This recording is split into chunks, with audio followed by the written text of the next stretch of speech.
Hey guys, welcome to A Little Bit of Monica. Today I'm going to be talking all things annotation. I used to annotate books in college all the time because I owned the textbooks. I could write notes in the margins, highlight things, do whatever I needed in order to really understand the material. But to annotate my casual reading books is something that I just recently started doing this year. I'm going to be honest, I was a little bit nervous to be writing in these books, but I've actually kind of fallen in love with it. So I wanted to share with you a little bit about the process that I take when I am preparing to annotate and picking the books that I want to do this with. So I'm going to share all of this with you.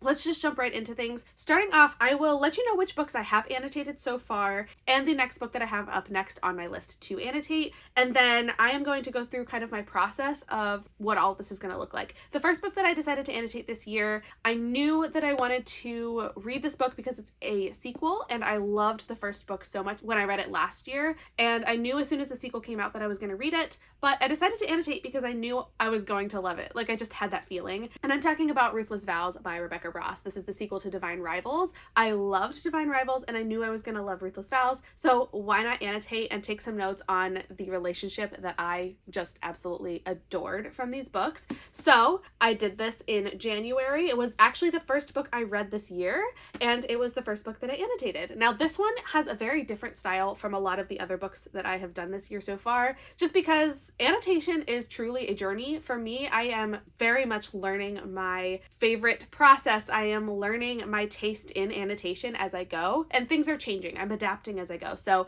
this one, definitely, I can see a lot of differences between this book and my more recent one. The next book that I want to show you is Bride by Ali Hazelwood. Now this book I read in e-arc last year, and then when the physical book came out this year, I just immediately knew I was going to be rereading it. And I thought, if I'm going to reread it, why not annotate it? I already know I love this book, so I knew that I was going to have a lot of emotions. I knew I was going to react strongly, so I figured, why not annotate? So this one looks a lot different already just because the tabs that I used were different, but this was a really fun experience of getting to choose colors and kind of pick my criteria based on a book that I had already read. Ruthless Vows, I had not read it yet, so I was trying to figure out exactly what I wanted to do for it, but this one, I knew going in kind of how to get set up because I already knew what was going to happen in the book.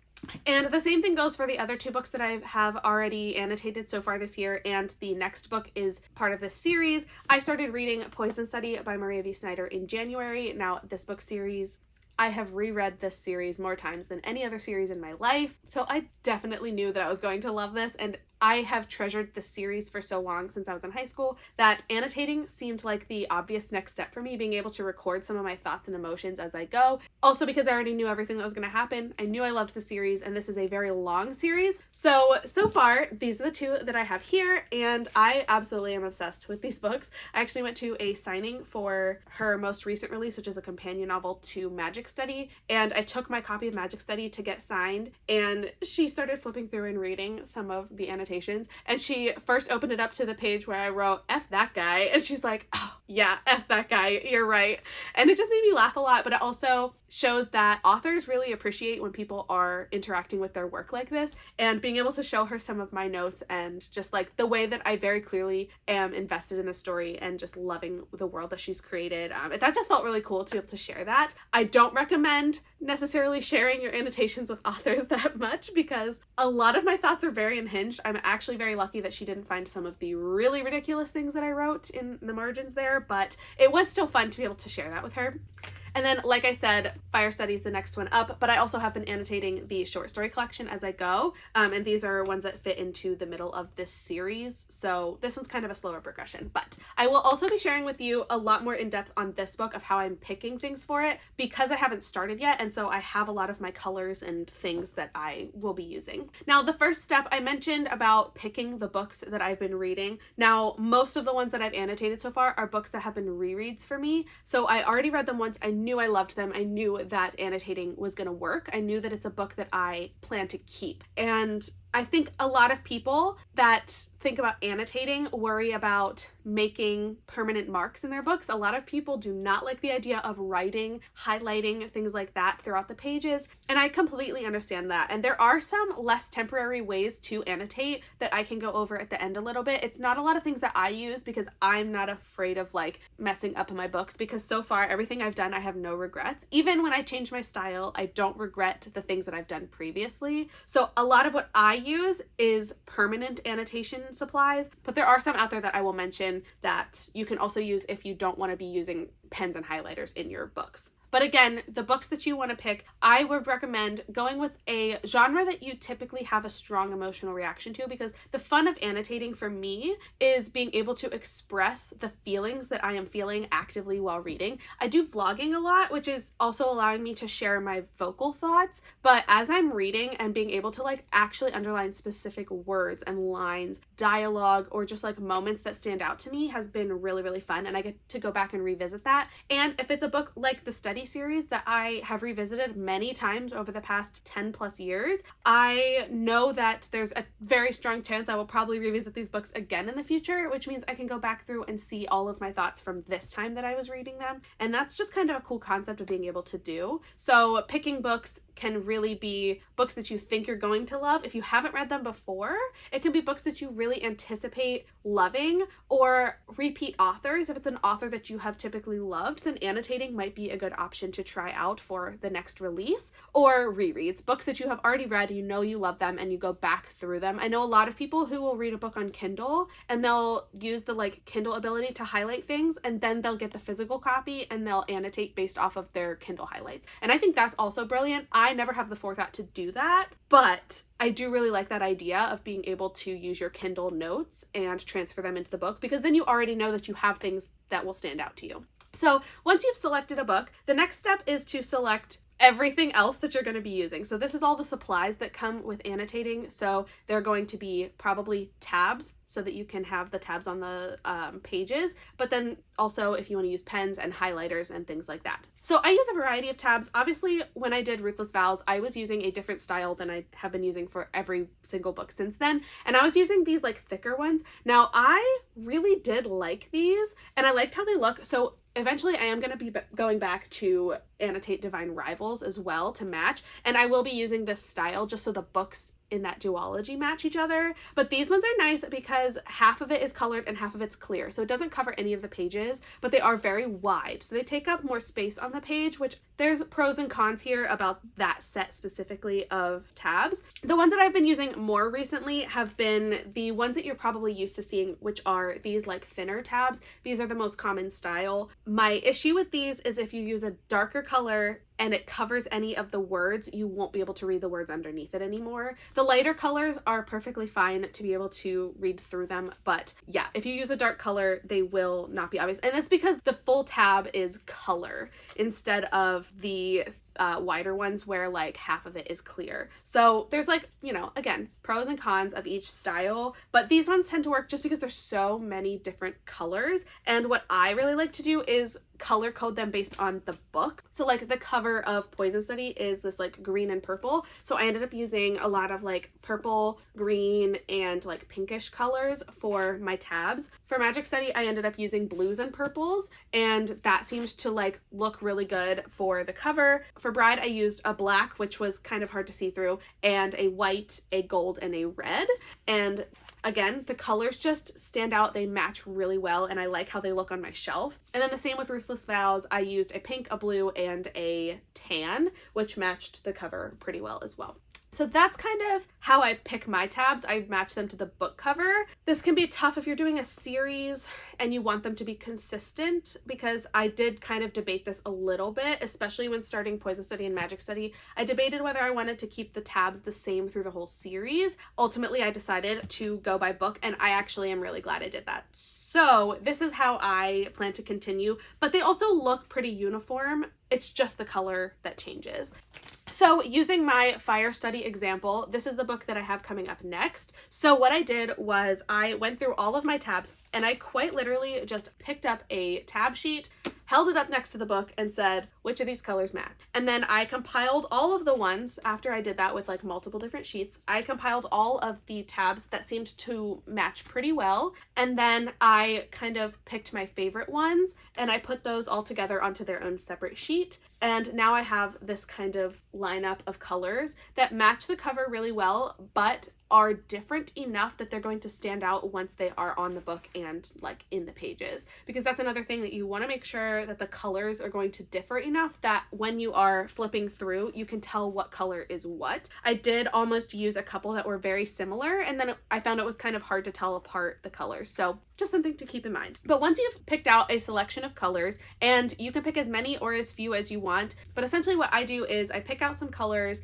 that I match, and then I pick out the criteria that I want to use. You can do this in either order. I guess you could do the criteria first and then the colors, or you can do the colors and then the criteria and just narrow it down based on how many you have matching. But either way, I have my colors and then I come up with the criteria that I want to be marking things for. So what this means is I am basically coming up with categories of types of notes that I want to make. I'm going to use Magic Study as my example just because this was my most recent one, so I remember this a lot better. But basically what I did is I picked one color that was world building and plot related notes. So these are things that are about what's happening, the plot or the world that has been built, because this is a fantasy and a fantasy romance. So I have a plot color. I have one color that is dedicated to the main character, Yelena, and I have another color that's dedicated to the other main male character, Valak, who is the love interest. And I did this simply because I know that in this book, the two of them are physically not together a lot. They are in separate areas. And so I wanted a color to notate when Valak shows up and when he is present there. But I also added a third color for the pair of them, and this third color is for the romance specifically. So I have a tab color that is also notating the interactions between them that I really love in regards to their relationship and their romance. So that's the first 4 colors of tab that I have for this book. I have 2 more tab colors that I used for this book. The one is another character color, and I did this for the first book. Again, because I knew these books, I have a favorite duo, the Power Twins, Ari and Janko. I absolutely love these 2 characters. They are so fun, they're strong, they're protective, and they are just a really incredible pair that I like to focus on. And so I have a color for them specifically in Poison Study, and I have a color for them specifically in Magic Study as well, just so I can keep their interactions separate on top of everything else. And then the final tab color that I have for this book is oh shit moments, things that I have a strong emotional reaction to, plot twists, or things that make me very angry or very excited, things like that that I think stand out as exciting moments. I think that world building and plot, romance, and oh shit moments are some pretty standard categories that people use in annotating, especially fantasy or fantasy romance books. They just feel pretty standard across a lot of people who tend to use those, but a lot of other categories will depend on the book. Sometimes one book will have a type of category and the next book won't. It just depends on the content within the book. And you can also add tabs as you go. If you are into the book and you're realizing there's an element that is standing out that you want a separate color for, you can just pick another color for it. But the categories or the criteria are kind of just a way to keep things organized and help you know what colors you're using. So again, I had all of these colors. Next step is to pick the things that you want to write with. So tabs are a pretty impermanent type of annotating. They can be pulled off the page. Occasionally you have to be careful because it can pull some of the print up with it, but mine haven't been too bad so far. But these are pretty impermanent. You can take them off and it's not a huge deal. If you don't want to write in your book, this is what I recommend. There are companies out there that make clear post-it notes. I got these from Amazon, and they have a little bit of a shading just so you can like actually see them, but they are pretty clear, and when you put them in the book they really aren't that noticeable. I did use one in Magic Study where I wrote in the 3 different pen colors I used, and you can't really see the post-it note that well, but you can see the writing on it, and this makes it so that you can write on the post-it note, and if you decide that you want to take them back out and not mess up the book, you can do that. So I have these, but the set that I bought from Amazon came in a lot of different sizes. sizes. So I also have these that are like longer. These I think are really good if you are using tab colors. You can put the tabs on here and then just stick it in the book when you're done. Then there are ones that are about half size of the like really long ones that I had. These ones I haven't used yet, but I also have these like strip size, which I think these are really nice for tabbing or making notes in the margins. And then they also have these little square ones. So there are plenty of different sizes and styles of these, and these are all the clear post-it notes so that you can write notes. Now, I do have to be a little bit careful about the pens that I use on these post-it notes because some pens don't dry as quickly,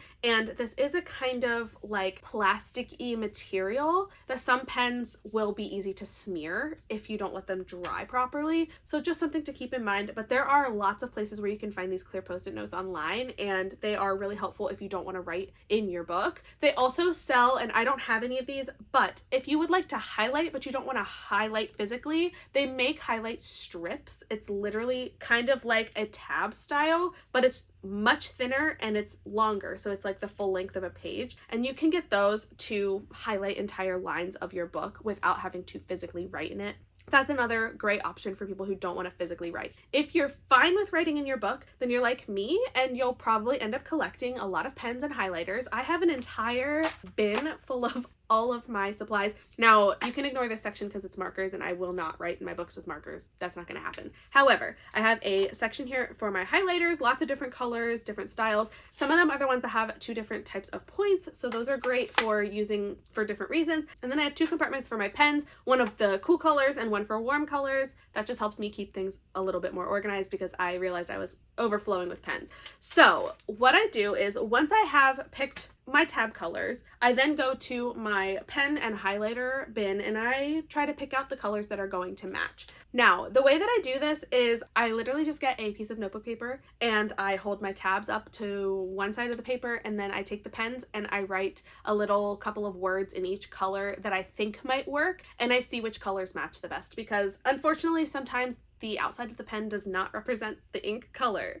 So I just kind of test them out a little bit, see which ones work, and then set those aside. I do the same thing with the highlighter. I highlight a little bit of a mark just so I can see what the color is going to look like, and then I decide which ones I actually want to land on for the actual annotation. Here is where my process has greatly changed over the course of the number of books that I've annotated so far. When I did Ruthless Vows, I had 3 different tab colors, I had 3 different pen colors, and 3 different highlighter colors. And that was very overwhelming for me. Having to match pen and highlighter every single time was a lot of work, and I kind of wanted to scale back a little bit. Unfortunately, I didn't scale back enough. I actually think I went a little bit more complex with Poison Study, which was the second book that I did my annotation for. Poison Study, I have like 6 or 7 tab colors, which is fine. I am perfectly fine with all the tab colors, but I used a lot of pens for this one as well. I actually used a different pen color for every tab color, and that was overwhelming. I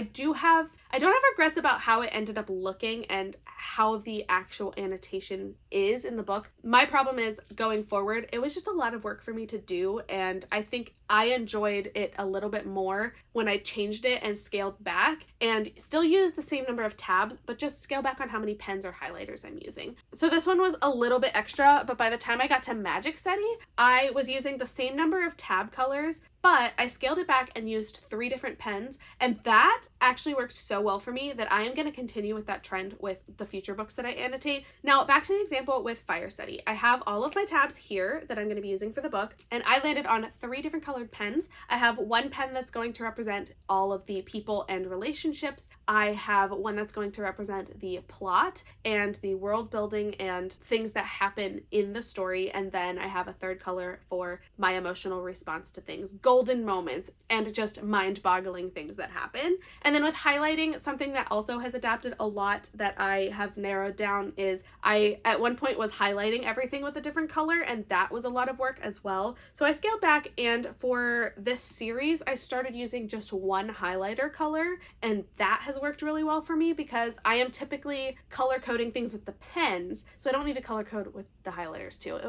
too much work for me. I don't need to do that much. I was going too hard. But I have seriously scaled it down because I was also using like 5 different colors when I did Bride. Now I had black, white, red, and gold for my tabs, and I used a gray, red, and gold highlighter. So it's just like a lot of things to juggle. Also, let's remember that annotating is for you. My annotating is for me, your annotating is for you. It is for my thoughts and the things that I love and I want to revisit down the road. And your annotating is the things that you want to remember, the things you think stand out, and it's for you to revisit. So truly, a lot of annotating is hearing what other people do and the ideas that they have, and then being able to take pieces and put it together into what works best for you. I have taken lots of lessons from different people and put it all together into my own process and the things that I like. And even when I thought I liked something, once I put it into practice, I discovered maybe this isn't something that I want to continue. And so for the next book, I just change it up. And that has been so much fun. It's part of the fun of this process, getting to make all these notes and revisit so many of my thoughts, but also getting to change along the way and figure out what works best. So if you are nervous about jumping into this, remember, you are not locked into anything. You can change your process at any time. You can switch things up. You can make it what you want to make it. And I think that is so much fun. If you are afraid of writing in your books, again, try some of the like less permanent techniques. There are tab colors, there are clear post-it notes. You can even just take a piece of paper and shove it in the book where you have a note and just write it on a piece of paper. There are so many ways that you can do this that are less permanent. If you like to write in your books and you don't have a problem with that, then you could be like me and jump right in and just buy a million pens and highlighters and tab colors and just go ham on everything, because it is so much fun once you can really get into it and you feel, I am making this my own. And these books are ones that I am going to be keeping. They are books that I love. They are ones that I don't plan on getting rid of, and so I can keep them as part of my collection, and it just feels really special. If you've been considering annotating but haven't before, I really hope that this was helpful in kind of letting you know that it is not as hard as it might seem. It sounds kind of intimidating at first, but once I jumped in, it was really, really fun. If you have annotated before, I would love to hear what kinds of books you like to annotate, what kind of style you have, how you decide what you're doing, because like I said, I'm still adapting as I go. I'm using a lot of the notes that I have taken from other people that I've seen, but there is still plenty of work that I can do, things that I could change as I go along. If this video was helpful for you at all, or if you liked watching this and want to keep up with anything that I have coming up, make sure you hit that subscribe button so that you make sure you don't miss out on any of the future videos I have coming. There's a lot of really exciting things to come, and I really love vlogging when I am annotating, so that is something that you can look forward to when I'm working on some of my future annotated books. For now, I want to thank you so much for watching this video, and I hope that I will see you in the next one. Bye!